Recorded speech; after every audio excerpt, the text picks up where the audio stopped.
올해 남북 관계에도 한파가 몰아쳤습니다. 한반도의 군사적 긴장이 높아진 가운데 최근 북한 영변 핵시설에서 심상치 않은 움직임이 포착됐습니다.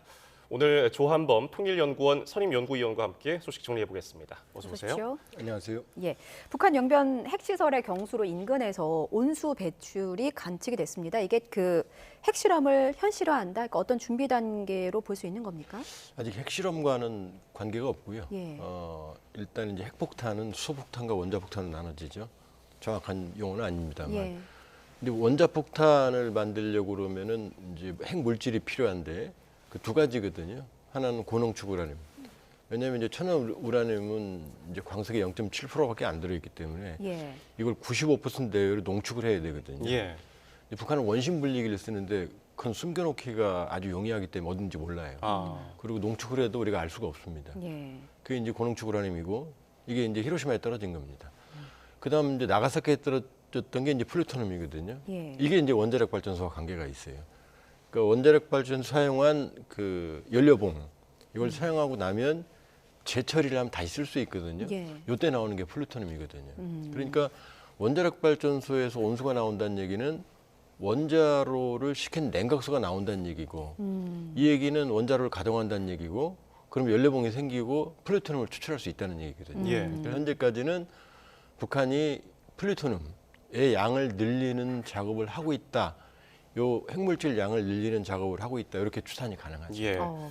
그러면 이렇게 핵물질 양을 늘려가면서 가장 또 귀추가 주목되는 것이 핵실험을 언제 할까? 7차 핵실험은 언제쯤 시작할까? 이런 것들이거든요. 언제쯤으로 예상하십니까? 지금 북한의 입장에서는 핵실험이 반드시 필요한 건 아니에요. 예. 하면 좋은 거지. 근데 이제 핵실험을 하게 되면 중국과 러시아한테도 일단 부담이 발생을 하고요. 예. 그다음에 지금 국내 자치핵 보유 여론이 60에서 80% 왔다 갔다 하거든요. 그 상황에서 우리를 자극하게 되고요. 미국도 자극하고. 그러니까 얻는 것보다 지금은 그 실이 더 많아요. 북한의 입장에서는. 그러니까 소형 핵탄도 화산 30일을 만들어 놨기 때문에 예. 요걸 신뢰성 검증하기 위해서는 터뜨려 봐야 되거든요. 예. 근데 안 터뜨려도 되긴 돼요. 신뢰성이 좀 문제가 있어서 그렇지. 그러니까 북한이 핵실험을 한다면 상당한 리스크를 감수해야 되거든요. 그러니까 마지막 2017년 이후로 지금 안 하고 있거든요. 예. 북한이 6번 핵실험했는데 파키스탄하고 인도도 6번밖에 안 했거든요. 파키스탄, 인도가 마지막 핵실험한 게 94년이에요. 예. 파키스탄은 이틀에 걸쳐 6번 핵실험했거든요. 근데 북한은 2006년부터 17년까지 무려 11년 동안 6번을 다양한 걸 다 했기 때문에 지금 만일에 단행을 한다고 그러면은 정치적 목적이지 기술적 목적은 아니거든요. 그렇게 보면 북한이 돌파구 마련을 위해서 막다른 골목에서는 선택할 수 있지만 지금은 핵실험 해봐야 실익이 그렇게 크지 않고 불확실하거든요. 그러니까 단기적으로 핵실험할 가능성은 제가 보기 높지 않다 이렇게 볼 수 있어요. 그렇군요. 중국과 러시아는 어떻습니까? 두 나라도 핵실험장을 재건 준비를 한다라는 정황이 포착이 돼서요. 이건 어떤 의도로 봐야 되는 겁니까? 전 세계의 핵탄두가 한 12,500개 추산되거든요. 예. 그 러시아가 5,900개, 미국이 5,200개, 두 나라가 90% 이상을 다 가지고 있어요. 그런데 이제 문제는 중국은 한 400개밖에 안 돼요. 예. 그러니까 미중 전략 경쟁 그러지만은 그거는 이제 껍데기고 실제로 들어가 보면 압도적인 핵전력 차이가 나거든요. 예. 거의 한 12분의 1밖에 안 돼요. 그러니까 중국 입장에서는 지금 핵전력 현대화, 핵물질을 기하급수로 늘리겠다는 정책을 추구하고 있거든요. 시 행정부가. 그러니까 이제 핵 관련 인프라가 필요한 거죠. 러시아는 양적으로는 미국보다 많이 있지만 핵탄두의 유지 보수에는 돈이 많이 들거든요. 예. 미국이 1년에 한 400억 달러 씁니다. 거의 우리 국방비에 육박할 정도 쓰거든요. 예. 핵 유지비만. 예. 근데 러시아는 탄두는 많은데 관리를 못 했거든요. 그러니까 많이 부실해요. 그러니까 미국 핵전력보다 현저하게 떨어질 거거든요. 그러니까 우크라이나 전쟁 이런 걸로 지금 대립전선이 강해지니까 러시아도 핵전력 현대화를 지금 하고 있는 거예요. 그러니까 탈냉전 이후에 유감스럽게도 다시 핵경쟁. 그다음에 중거리 핵전력 조약은 이미 폐기가 됐거든요. 예. 그러니까 핵경쟁이 가속화하는 그런 흐름이고 그러니까 북한에 이어서 러시아, 중국도 핵전력 확대를 위해서 지금 노력을 하고 있는 거죠. 예. 그러면 이런 핵 프로그램들을 어떻게 막을 것인가? 유엔 안보리 위반 사항이잖아요. 그런데 사실상 북한을 막을 수 있는 카드가 없는 거 아니냐는 지적도 있어요. 안보리가 이미 식물인간이거든요. 예. 식물한. 왜냐하면은 유엔 안보리는 만장일치예요. 뭐 이사국이 여러 개 있지만 상임 이사국이 제일 중요하거든요. 예. 미국, 중국, 러시아, 영국, 프랑스. 이 국가들이 생션, 제재를 부과할 수 있는 권리를 가지고 있거든요. 나머지 유엔청에는 의미가 없어요. 근데 이게 만장일치인데 중국과 러시아가 북한을 비호하고 중국과 러시아가 지금 핵 그 경쟁에 나서고 있거든요. 예. 그러니까 사실상 현실적으로 국제기구가 지금 무극화, 극이 없는 거죠. 그러니까 국제 핵 질서를 유지할 수 있는 그런 시스템이 지금 거의 뭐 무기력화되고 있는 그런 상황이죠. 예. 앞서 위원님께서 북한이 이제 그 핵실험과 관련해서는 득보다 실이 많고 그런 그 카드를 갖고 있는 상황 속에서 당장 정치적인 목적이 아니면은 이제 상당한 부담이 될 수 있다라고 분석을 해주셨는데 그래서인지 북한이 공을 들이고 있는 게 ICBM인 것 같습니다. 예. 그러니까 지난 18일에 고체 연료 ICBM 화성 18형을 세 번째 발사를 감행을 했는데 이게 중요한 게 또 고체 연료인 거잖아요. 북한이 왜 고체 연료에 집중하고 있는지를 설명해 주시면 좋을 것 같습니다. 로켓은 이제 액체가 있고 고체가 있는데요. 예. 액체 로켓이 훨씬 어려워요. 연료로 쓰는 예. 게 말씀이십니까? 비싸고요. 예. 그리고 최첨단 기술이 들어가는 게 액체거든요. 예. 근데 액체 로켓이 왜 중요하냐면은 페이로드 무게를 많이 실어날 수 있어요. 그러니까 우주 로켓은 뭐 화성, 뭐 달, 그 다음에 그 정주궤도 모두 다 액체를 쓰거든요. 예.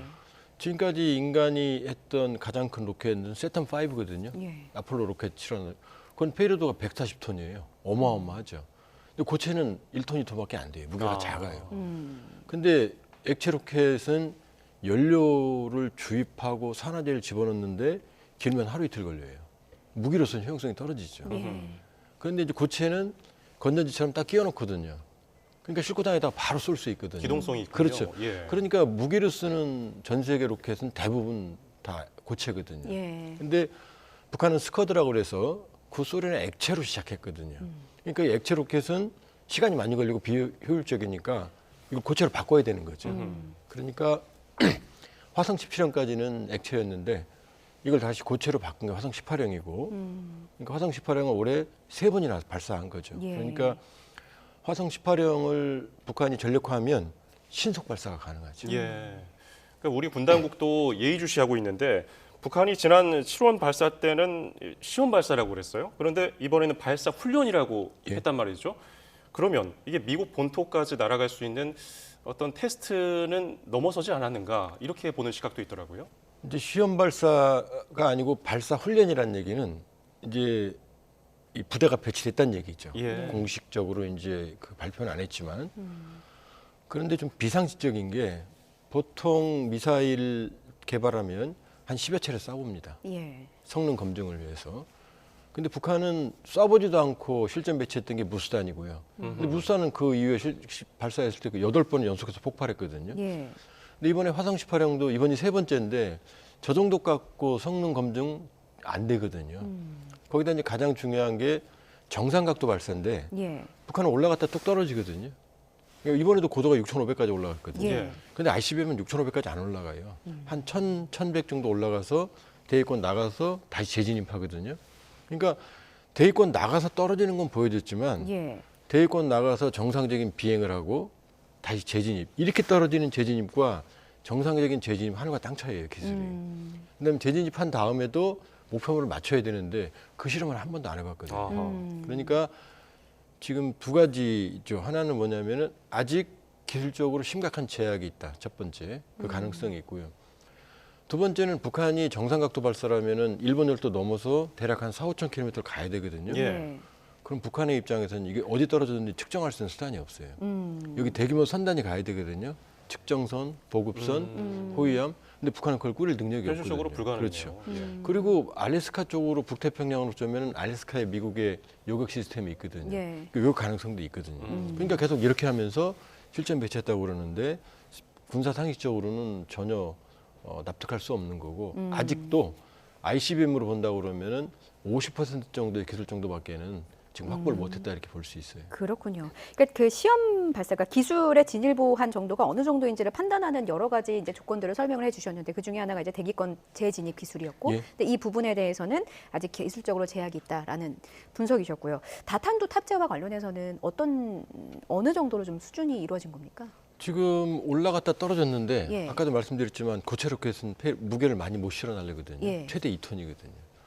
근데 지금 올라갔다 내려왔지 어떤 무게를 실어나는지는 확인이 안 됐거든요. 예. 그 다음에 다탄두를 하려고 그러면은 다탄두는 저 캡슐 안에 이 페어링 안에 여러 개가 들어가요. 예. 미국은 최대 12개까지 실어요. 그럼 12개가 들어와서 각자 떨어지거든요. 다른 위치로. 근데 북한은 그런 실험을 한 번도 안 해봤어요. 예. 그냥 전문가들이 외형이 비슷하니까 또 커지니까 다탄두가 그렇게 추측을 하는데 다탄두와 관련된 실험은 한 번도 안 해보셨다고 보면 됩니다. 그러니까 다탄두 쪽도 우리가 뭐 방심하면 안 되지만 예. 아직 너무 앞서간 거다. 지금 아마 단일 탄두로도 정상각도 발사 재진입을 못했는데 예. 이걸 다탄두로 한다? 그건 너무 앞서간 판단이죠. 그렇군요. 북한이 그러면 이렇게 자기들이 성능을 좀 갖춘 것처럼 보이게끔 이렇게 전 세계에 공표하는 거는 정치적인 의도가 있다고 봐야 의도가 될까요? 있죠. 왜냐하면 우리도 또 ADD 국방과학연구원에서 거의 매일 미사일 개발하고 비행무기 개발하는데 안 알리거든요. 예. 근데 필요할 때만 알리거든요. 근데 북한은 할 때마다 정상적인 실험도 아닌데 성공했다, 완성했다, 무서운 거다 이렇게 설명을 하는 거거든요. 네. 일종의 블러핑이죠. 과장을 통해서 자신들의 위력을 강조하고 그걸 통해서 유리한 협상을 하겠다는 거죠. 그러니까 정말로 성능이 있는 거면은 미국이나 러시아, 중국 같은 데서 오히려 숨기거든요. 예. 군사 기밀이니까. 그러니까 저렇게 일부러 과장을 한다는 얘기는 그만큼 성능에 문제가 있다라는 그 얘기일 수도 있는 거죠. 예. 서해 남포항에서 북한이 선박 수리를 하는 움직임이 관측이 됐는데 이게 그냥 선박은 아니고 미사일 발사대가 있는 바지선이 있는 곳이거든요. 그러니까 내년에 미국 대선도 있고 북한이 뭔가 그 고강도의 무력 시위를 얼마나 벌일 것인지도 또 관심이더라고요. 어떻게 전망하십니까?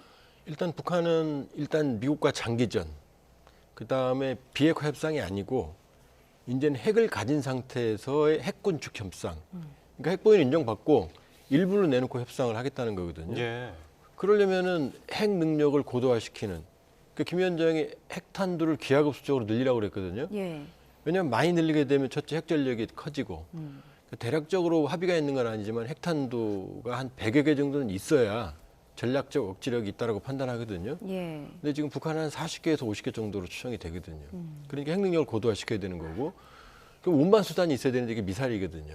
ICBM도 있지만은 지금 ICBM 같은 경우는 노출이 되기 때문에 2차 보복 능력으로서는 SLBM, 잠수함 발사 탄도미사일이나 아니면 수상함에서 발사하는 게 이제 유리하거든요.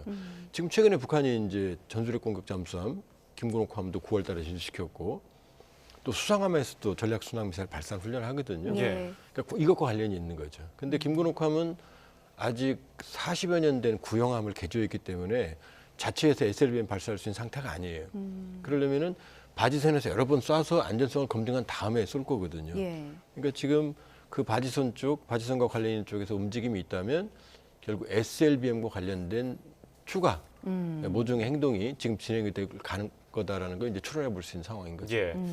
자, 그리고 또 관심이 가는 것이 지도체제 세습 문제인데요. 고체 연료 ICBM 화성 18형 발사 현장에 김정은 위원장, 아내 리솔주, 딸 주에도 계속해서 등장을 하고 있습니다. 예. 지난해 11월 17형 발사 때부터 계속해서 등장하고 있는데 이게 보면은 사진 시청자분들 보고 계시지만은 어린 나이처럼 꾸민 게 아니고 마치 어른들 입는 것처럼 모피 코트 입고요. 머리 모양도 그렇고 자세도 그렇고요. 사실상 4대 세습이 시작됐다고 봐야 될까요? 그 조선의 샛별 여장군 저 표현인데요. 예. 북한에서 별은 최고 지도자를 의미합니다. 김일성을 항일무장 투쟁 시기에 조선의 한별, 조선의 샛별로 불렀다고 그렇게 주장하고 있거든요. 예. 근데 이제 그다음에 김정일 위원장도 광명성, 이 별성자거든요. 근데 김주애를 샛별로 불렀다? 이거는 어마어마한 일인 거죠. 아하. 만약 사실이라면. 그다음에 여장군도 중요한 게 우리는 이제 별을 단 군인들을 장군이라고 그러잖아요. 예. 제너럴. 근데 북한은 장령이라고 그래요. 장령. 예. 어허. 장군은 김씨만 씁니다. 아. 김일성 장군, 김정수 장군, 김정은 장군, 김정일 장군. 근데 샛별 여장군이면은 지금 최고 수령 그 칭호가 2개가 겹친 거거든요. 예. 예. 물론 진위여부는 확인이 안 됐어요. 샛별 여장군. 예. 근데 만일에 샛별 여장군이라고 썼다 그러면은 저거는 뭐 200% 후계자라고 얘기를 하는 겁니다. 근데 이제 정말로 저런 표현을 썼는지는 아직 정보 당국이 확인을 못 했거든요. 예. 일부 매체에서만 얘기를 하는 거지. 따라서 김주애는 아마 조태영 안보실장도 그랬죠. 얼마 전에. 전에는 김주애가 후계자일까라고 생각했다면 이제는 후계자인 것 같은데 맞는지 안 맞는지 확인하는 단계라고. 지난해 2022년 11월부터 지금 20여 차례 나왔는데 예. 그 중에 80%가 군사 행보예요. 음흠. 근데 이걸 뭐 미래 세대를 위한 거다, 아니면 뭐 따뜻한 가정이다, 그 말도 안 되는 거죠. 예. 이렇게 보면 적어도 후계자 여부는 모르겠지만 김정일, 김정은도 후계자 시절에 저렇게 대우를 못 받았어요. 그러니까 김씨 왕조에서 가장 뚜렷한 후계자 수업은 확실하다 이렇게 볼 수 있어요. 그렇군요. 북한 출신의 태영호 의원이 이거는 리설주의 작전이다라는 평가를 또 했더라고요. 그러니까 김여정 부부장을 경계하기 위해서라는 배경인데 일리 있다고 보세요? 저는 그렇게 생각 안 합니다. 그렇습니까? 일단 북한 정치에서 리설주의 위상은 전혀 없다고 봐야 되는 거고요. 김정은으로 왔으면 김여정은 아예 존재감이 없는 거예요. 곁가지가 이미 돼버린 거예요. 무슨 뭐 리설주의 작전이고 뭐 김여정과의 뭐 눈치싸움 그런 게 존재가 불가능합니다. 저기 왕조 체제이기 때문에 예. 김정은이 부인이라 하더라도 여동생이라 하더라도 권력에 있어서는 김정은 단독으로 왕조 체제에서 진행이 되는 거지. 예. 뭐 리설주의 작전이고 뭐 김여정의 눈치를 보고 그거는 제가 아는 북한 정치 문화에서는 불가능한 일입니다. 예. 북한이 연일 도발 움직임을 보이니까 우리 정부, 특히 신원식 국방부 장관은 참수 작전까지 거론을 했어요. 매우 강경하게 발언을 이어가고 있는데 현실성은 있습니까? 있죠. 참수작전 부대가 우리 있어요. 박근혜 정부 시작돼서 문재인 정부 때 창설이 됐거든요. 예. 어떻게 보시면 되냐면 김정은 위원장이 공개 활동 많이 하죠. 네. 자, 이번에 화성 18형 쏠 때 김정은 위원장이 거기 가 있었거든요. 근데 김태효 안보실 차장이 16일 날 미국에서 ICBM 쏠 것 같다고 그랬거든요. 예. 그 무슨 얘기죠? 우리가 들여다 보고 있었다는 얘기잖아요. 동선을 다 알고 있었다는 얘기거든요. 예. 그러니까 뭐 지금 상황에서는 뭐 여러 가지 국제법적 문제가 있지만 정말로 위급하고 국가 안보에 치명적인 상황이다 그러면 다 보고 있었으니까 행동을 옮길 수 있는 거죠. 그 예. 어려운 일은 아닙니다. 예. 그렇기 때문에 사실은 참수작전도 그렇지만 한미가 대규모 훈련을 하면 원래 김일성, 김정일은 그 시기에 벙커로 들어갔어요. 이 공개적인 동선을 다 감췄거든요. 예. 그러니까 참수작전이 불가능한 건 아니고 예. 이미 미국은 오사마 빈 라덴이라든지 이 테러와의 전쟁에서 그 테러 집단의 그 수장들을 이미 여러 명을 제거를 했어요. 그러니까 특화된 한미 부대가 있기 때문에 예. 전혀 불가능한 건 아닙니다. 그렇군요. 북한이 고강도 도발을 이어가고 있고 뭔가 그 위협 수위도 높아지는 상황에서 내년도도 쉽지 않은 한 해가 될 것 같다 이런 생각이 듭니다. 오늘 말씀은 여기까지 듣도록 하겠습니다. 지금까지 조한범 통일연구원 선임연구위원과 함께 말씀 나눠봤습니다. 잘 들었습니다. 고맙습니다.